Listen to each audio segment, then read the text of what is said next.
Telecom इंजिनिअरिंगबद्दल तुम्ही ऐकलं असेल, तर हे काय आहे आणि काय इम्पॉर्टंट आहे? तर एक विशेष फील्ड ज्यामध्ये टेलिकम्युनिकेशन सिस्टम, कन्स्ट्रक्शन इक्विपमेंट या गोष्टी गरजेच्या असतात. इन्फॉर्मेशन अप टू डेट ठेवणं, फंक्शन्स नीट काम करतायत की नाही, high speed data transmission service आहे की नाही याची जबाबदारी टेलिकॉम इंजिनियरची असते.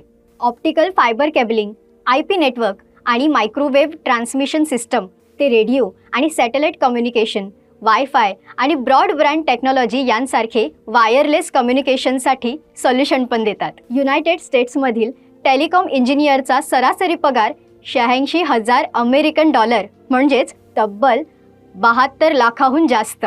स्ट्रॉंग टेलिकॉम सेक्टर्स, ज्या देशात नोकरीच्या चांगल्या संधी आहेत त्यात United states, United kingdom, Germany, Canada, Bharat आणि चीन यांचा समावेश होतो.